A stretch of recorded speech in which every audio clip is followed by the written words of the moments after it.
farzandlarni uylab joylash sababidan hajni ortga surish.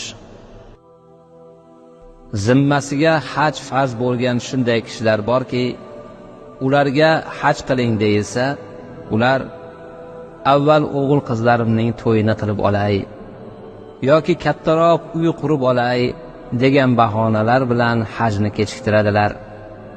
Vaholanki inson o'z hayot qasrining qachon vayron bo'lishini bilmaydi. O'lim shamoli uni chetlab o'tgan taqdirda ham keksalik va quvvatsizlik zamoni keladi. Haj qiluvchi kishida esa quvvat va salomatlikka katta ehtiyoj bor.